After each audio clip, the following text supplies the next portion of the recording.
talaga eh. Nagsasabi lang naman ako ng totoo. Eh kung hindi ka naglalako dito eh, hindi kita sinasabihan ng kung ano-ano, di ba?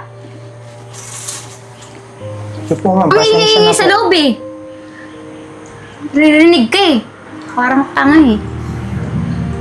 Ayos, ayusin mo ah. Huwag ka na dadaan dito ah. Pasensya na po. Ano ba ginagawa mo? Umalis ka na! Kapangnira ng araw eh. Titingin-tingin pa.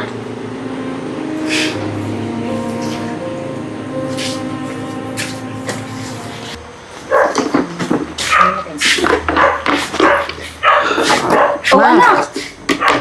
ayos Bakit ko. nagmamadali? Naayos ko na po yung mga ulam eh.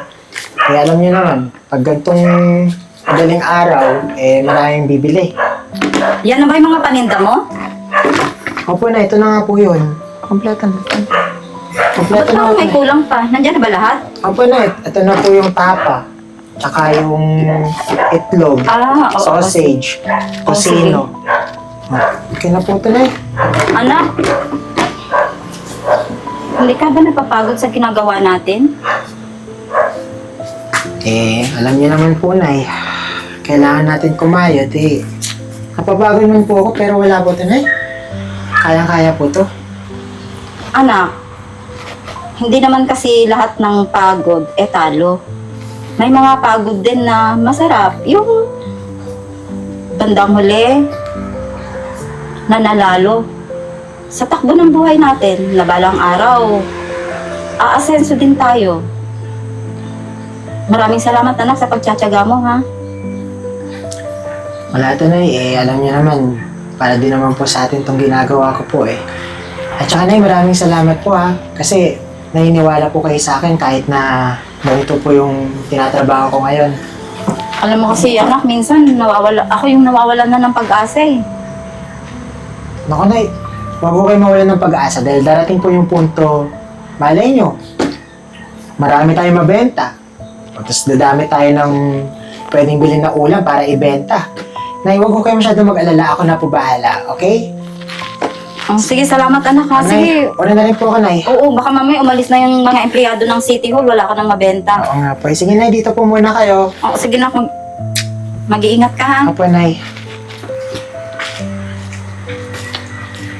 Ang sipag talaga ng anak ko.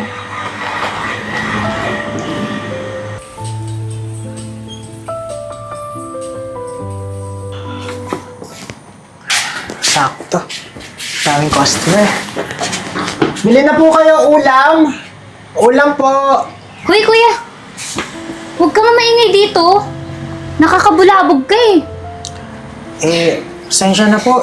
Sinusubukan ko lang naman po magtinda. Ay kuya, huwag ka na magsalita. Huwag mong susubok-subukan yan dito. Kasi alam ko, ano ba yung tinda mo? Ulam po. Masarap po ito, ma'am. Baka gusto niyo pong bumili. Ito po. Ayaw mo buksan, ma'am. Kasi nga, ayaw magpabili. Mamaya ma'am. kung ano pa yan eh. Ayaw po. Masarap po yan. Ano ba yan, kuya? Pagkain ba yan?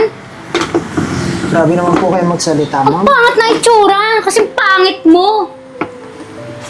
Ma'am, pare-pares lang naman pong pagkain din to. Pati po yung tinitinda niyo po dito sa restaurant Ay, huwag mo ikukumpara yung paninda namin sa paninda nyo. Kasi sa amin, social. May class, may name. Hindi katulad yun sa inyo. Ma'am, Ano ba yun sa inyo? Diba? Pipitsugin lang. Tapos Pakalmasal nangangamoy po to. pati. Parang panis na yan. ma'am, hindi naman po panis to. Tsaka, maayos naman po ako magluto, ma'am. Tsaka parehas lang naman pong pagkain pa rin naman po ito na kinakain ng mga tao, ma'am. Kung makapanlait naman po kayo. Eh, kalait-lait naman talaga eh. Nagsasabi lang naman ako ng totoo. Eh, kung hindi ka naglalako dito eh, hindi kita sinasabihan ng kung ano-ano, di ba? Sige po, ma'am. Ang Pasensya ingay na sa po. loob eh. Ririnig ka eh. Parang tanga eh. Ayos, ayusin mo ah. Huwag ka na dadaan dito ah. Pasensya na po. Ano ba ginagawa mo? Umalis ka na! Kapangnira ng araw eh. Titingin-tingin pa.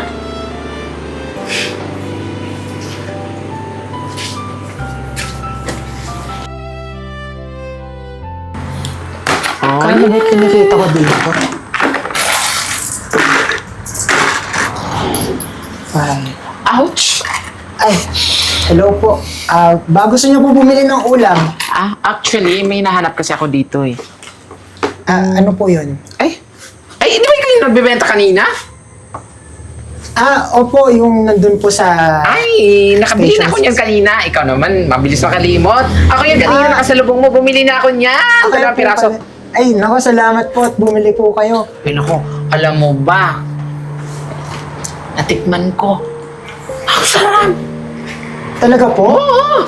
Naku, maraming salamat po. Alam mo, kakaiba talaga yung lasa ng luto mo, ha? Biruin mo yun. Meron pa pala naglalako ng ganyan kasarap na pagkain. Fairness sa'yo, ha? Alam mo, may future kang bata ka. Naku, maraming salamat po. Naku, malaking bagay po to sa akin kasi ito na lang po kasi yung hanap buhay ko ngayon eh. Ay nako, alam mo, sipagan mo lang yung pagpatuloy mo yung ganyan. Pero may naisip ako, mas magandang plano para sa'yo. Kasi sayang naman yung effort mo kung lalako-lako ka lang, tapos ang init pa ng araw. Naku, magkaka-rashes yung skin mo. Naku, kagaya ko, ayaw ko talaga magka-rashes yung skin ko. Kaya, gusto mo ba? Nang alin po? Maging tayo? Ay, Hindi! Ang gusto ko, meron kasi akong platform na i-offer sa'yo. Nako, marami na akong mga nakumbinse at yumaman na ngayon. Na malay mo, isa ka doon, di ba, balang araw. Kung gugustuhin mo lang. Ay, ayaw mo ito. Sige, nauna na ako. Okay na po. Ano po ba kasi ginagawa po doon? Hindi ko po kasi alam yun. Actually, sumama ka lang sa akin, makikinig ka lang doon. Ituturo ko sa inyo lahat ng bagay na nalalaman ko para maging successful kayo sa buhay. Kagaya na, for example, di ba uso na ngayon social media? Sa social media, may gambling. Joke lang. Ano ka ba? Hindi pwede yung ganyan. Gambling. Nako, ekes yan. Papagalitan din po ako ng nanay ko. Alam mo, dahil may aking talento ko naman sa pagluluto, what if, for example, gawin mo siya pagkakakitaan through social media, di ba? Pwede mo i-post dun mga pagkain mo. So, maraming order. Pwede mo rin i-live selling habang nagluluto ka, Di ba? Kilala mo si Grace Tan Felix? Yung, Opo. okay na to. Di ba? Sabi ko sa'yo Papatok po ba kaya yun? Ay nako, papatok yun. Parang wala ka ng tiwala sa akin. Ay, meron po kasi actually, ang ganda po nga ng estado nyo sa buhay. Mukhang mayaman ako nga Ay po talaga nako, kayo alam mo eh. ba? Nakikita ko kasi yung future mo. Alam mo, nahuhulaan ko na balang araw, magiging successful ka sa buhay. Kasi Totoo po. nakikita naman na determinado ka talaga eh. Ayun kita naman sa gawa, hindi lang sa salita. Opo. Ano, sasama ka ba sa akin? Opo. Saan po ba tayo? Sa bahay ko. Mabuti. Kasi nandun na yung mga kasama mo. Ako, Ay, nakasige po. makikipagkaibigan makipagkaibigan ka sa kanila, ha? Sige po. Wala akong problema. Basta, ito yung pinapako ko sa'yo. Balang araw, lahat ng mga ng mata, ng maliit, o mga ng insulto sa mga kagaya ninyo, makikita nila ang muling pagsilang ng nag-iisang kagaya mo. Ako, maraming salamat po talaga. Ano po palang pangalan niyo po? Marimar. Marimar. Okay, maraming salamat po, Marimar. Ako po pala si Abra. Abracadabra, buwera ka to. Sige po. So, paano? Halika, sumama ka muna sa akin, ha? Ituturo ko sa lahat ng mga nalalaman ko sa'yo, tas basta pag yumaman ka, ha? Yung balato ko, balang araw. Opo, wala pong problema doon. Opo. Halika na. Joke lang, biro lang. Hindi ko na kailangan ng balato, ano?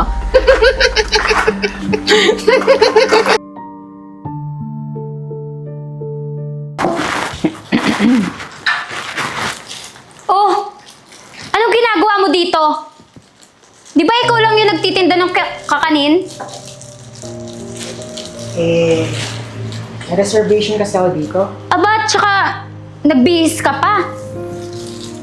Alam mo, kahit magbihis ka, mukha ka pa rin hampas lupa. Tandaan mo yan, ha? Kahit nagbihis ka, hindi ka pa rin pwede dito.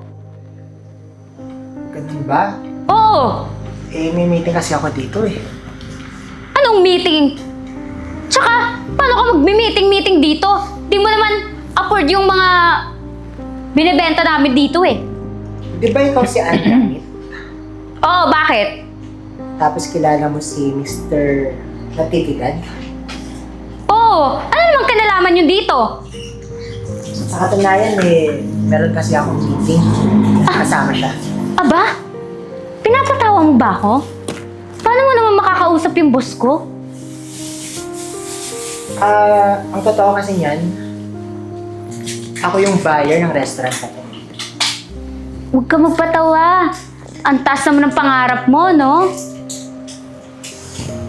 Pero ka pa rin pala, no? Paano kita unang nakilala? Kapanlait ka pa rin. Paano kung tawagin mo na lang kaya si Mr. Natividad, sabihin mo nandito na, si Mr. Abra, at mag-uusap na kami. Talagang tatawagin ko para malaman na kung ginagawa mo sa buhay mo eh. Pala ka dyan.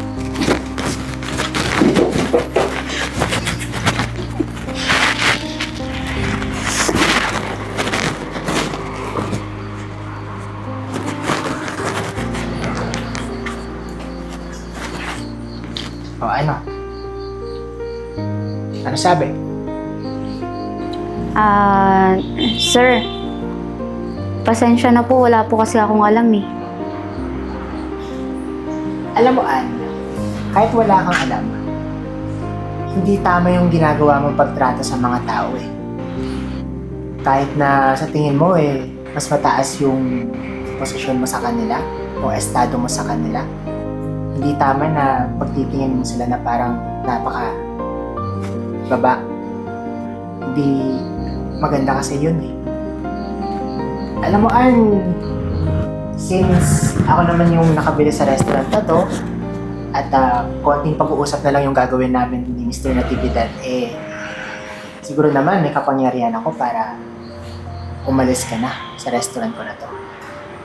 Sir, bigyan niyo po ako ng second chance. Ano yung mga second chance kasi binibili sa mga taong nararapat eh. Promise po, magbabago na ako. And kung ngayon pa lang na pagpasok ko, maganda yung pagtrato mo sa akin, baka pwede pa kitang panatilihin dito. Pero nakita ko kasi kahit na maayos naman yung pananamit ko, nilait-lait mo pa rin ako. Alam mo naman, Ann, ayoko na mga ganyang tao sa restaurant na to. Kaya, Ann, makakaalis ka na, kunin mo na yung gamit mo, dahil hindi na kita kailangan sa restaurant ko. Sige na.